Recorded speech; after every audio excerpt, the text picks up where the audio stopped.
గద్దర్ అవార్డుల కమిటీ చైర్మన్గా నరసింగరావు, వైస్ చైర్మన్గా నిర్మాత దిల్ రాజు, సలహాదారులుగా మరికొంతమంది. రాష్ట్ర ప్రభుత్వం ఉత్తర్వులు జారీ. గద్దర్ అవార్డుల కమిటీని రాష్ట్ర ప్రభుత్వం గురువారం ఏర్పాటు చేసింది. చైర్మన్గా సినీ దర్శకుడు నరసింగరావు, వైస్ చైర్మన్గా నిర్మాత దిల్ రాజును నియమించింది. ఒకసారి దీని గురించి కూడా క్లియర్గా మనం చదువుదాం. సినీ పరిశ్రమలో నంది అవార్డుల స్థానంలో గద్దర్ పేరుతో అవార్డులు ఇవ్వనట్లు సీఎం రేవంత్ రెడ్డి గతంలో చేసిన ప్రకటన అనుగుణంగా కమిటీని ఏర్పాటు చేస్తూ ప్రభుత్వం గురువారం ఉత్తర్వులు జారీ చేసింది.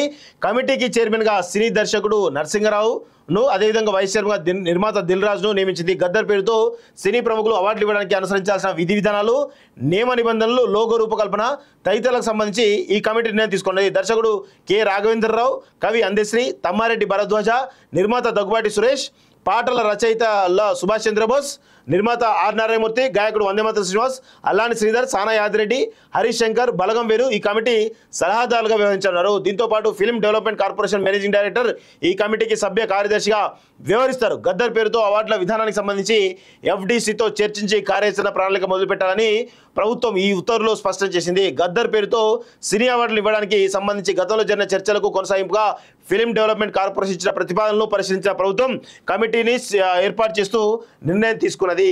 చూడండి, ఇలా చాలా స్పష్టంగా ఎంత తెలంగాణ ఉట్టిపడేలా కనబడతా ఉందో చూస్తా ఉన్నాం. సో నరసింగరావు దర్శకుడు, ఆయన తెలంగాణ మట్టి బిడ్డ. గతంలో పాపం ఆయన చేసినటువంటి కేటీఆర్ ఆయన పట్టించుకో కనీసం ఆయన ఫోన్ కూడా లేపలేరు పాపం. అలాంటి పెద్ద మనిషి ఆయన ఫోన్ కూడా లేపకుండా దుర్మార్గం వివరించిండు కేటీఆర్.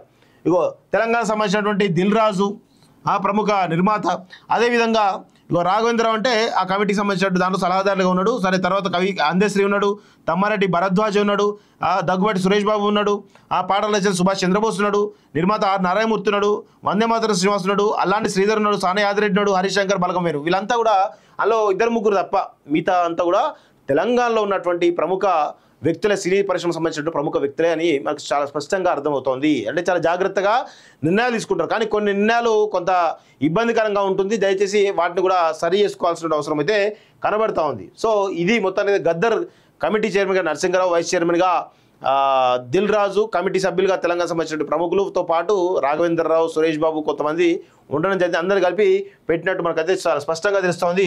సో మొత్తానికి అయితే గద్దర్ అవార్డుల పేరిట జరుగుతున్నటువంటి కార్యక్రమం కళాకారులకు, సినీ కళాకారులకు కొంచెం వాళ్ళకు ఒక ఆత్మస్థైర్యం ఇచ్చే విధంగా ఉండాలని చెప్పేసి కూడా నేను కోరుతా ఉన్నాను. ఇమీడియట్గా చేయాలని చెప్పేసి కూడా నేను కోరుతా ఉన్నాను.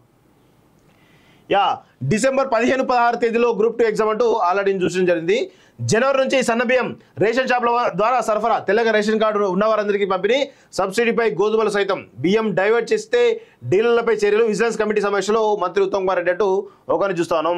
ఇగో యూట్యూబర్ హంగామా, నడి రోడ్డుపై నోట్లు విసురుతూ హల్చల్, ఇన్స్టాలో రీల్స్ కోసం స్టంట్స్, వాహనదారుల ఇబ్బందులు, నెటిజన్ల ఆగ్రహం అంటూ ఒకరిని చూస్తాను. సో వీళ్ళపైన కఠినమైనటువంటి చర్యలు తీసుకోవాలి. ఇలాంటి చిల్లర వీడియోలు చేసేటువంటి యూట్యూబర్లు కానీ, ఈ రీల్స్ చేసేటువంటి ఇన్స్టా ఇన్ఫ్లుయెన్స్ ఎవరుతున్నారో వీళ్ళు చేసే చిల్లర పనుల వల్ల చాలా రకాల ఇబ్బందులు అవుతా ఉన్నాయి. వీళ్ళపైన ఇమీడియట్గా కేసు పెట్టి లోపలేయాలి, నాన్ బెయిలబుల్ కేసు పెట్టాలి, తప్పేమీ లేదు.